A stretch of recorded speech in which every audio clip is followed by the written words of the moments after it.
Good morning and welcome back to Autodesk Civil 3D instructional videos. This is going to be a brief video on creating an alignment, and I'm also going to modify the alignment in just one or two ways, and I'll also show you how to create an offset alignment. I'm creating an alignment in this instance because I need to ultimately create a corridor.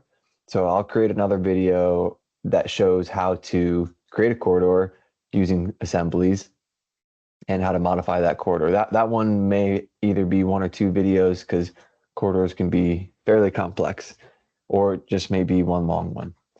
All right, so typically, if you need to create an alignment, you can use the alignment creation tools. You can, similar to my other video regarding feature lines, you can create an alignment from an polyline.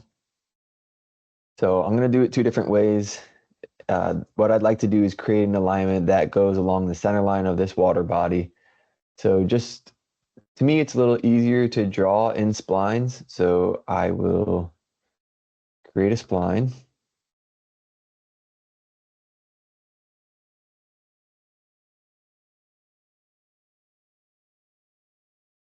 As such. And if I can't create an alignment from a spline. So if I try to do that, create alignment from objects, I click on this, it says selected entity must be of type line, arc, polyline, or 2D polyline. So it's not allowing me to do that. But a simple way I can just flatten this using the flatten command.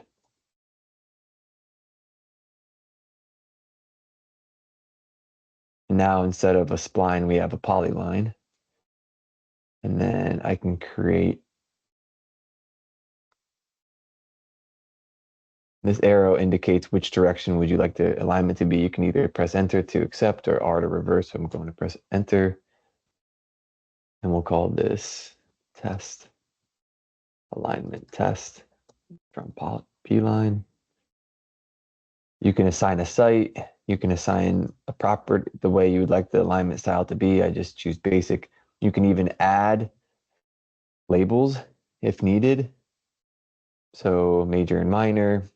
This one here adds a curve between tangents. So if you were to have a vertice and it was, a right angle and there was no curve, you could add some type of default radius here. And then you can also do maintain or erase the existing entity. I'm just going to unclick this for now. Press OK.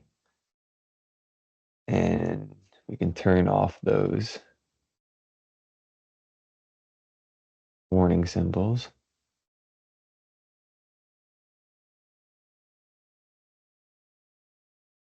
All right, and we have a pretty basic feature line or alignment here. Okay, so that's one way to do it. Another way to do it is we can simply just create the alignment from scratch.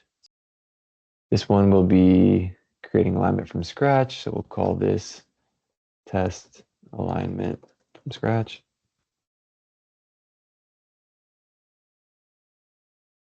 Basic, major, minor, looks okay. And you can use these tools up here to create the alignment, modify the alignment. So I like to just draw both my endpoints, and then from there I'll add vertices in between.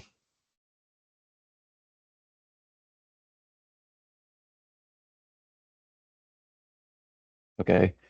Now, if you recall back to when we were originally creating this alignment that from the polyline, they had that property to insert default curves. And what that would do is in this instance, see where we have this, it would add a nice curve between these two vertices if we needed. But you can still do that in many different ways. The most common one that I use is the free curve fillet between two entities in a radius. So you just click the first entity, then the next entity. You can specify whether you want it to be greater or less than 180 degrees, or you just press enter. And if you look here, you have your original vertice, and then you have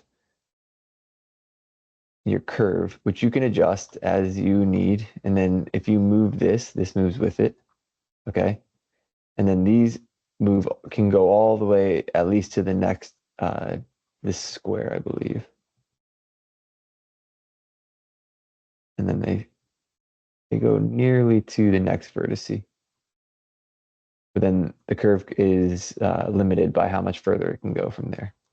So you could just do that along the way. We'll do another one, free curve fillet between two entities. Boom, boom.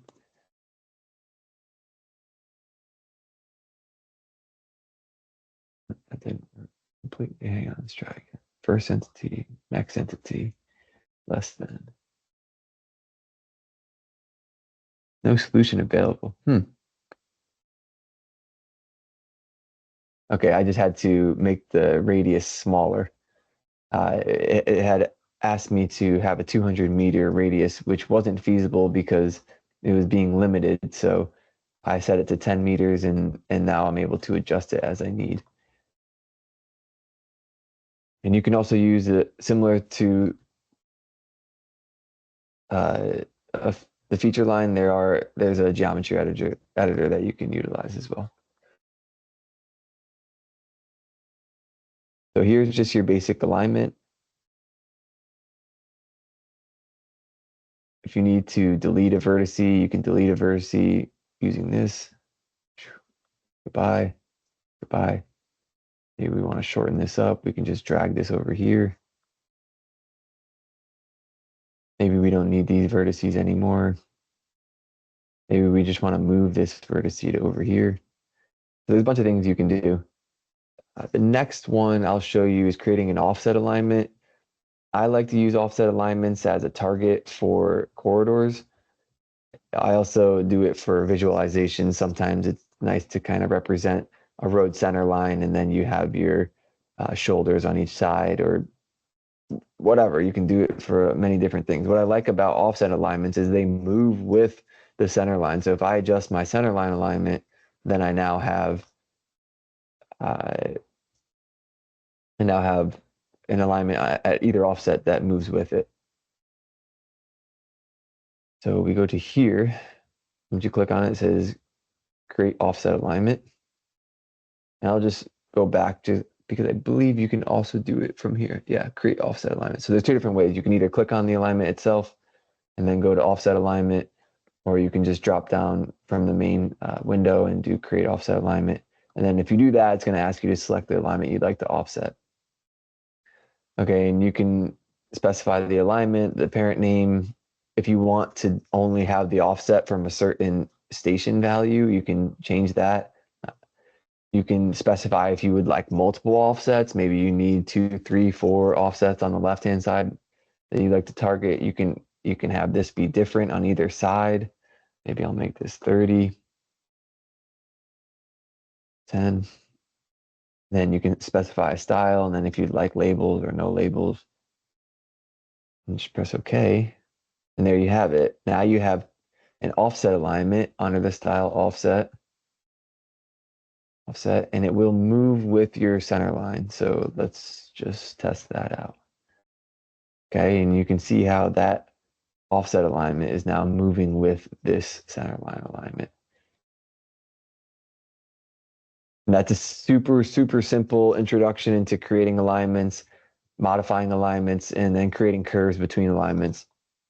Also, I went over creating an offset alignment and a few other tips and tricks when it comes to modifying an alignment and what each of them are. So that concludes this video, and stay tuned for many more to follow.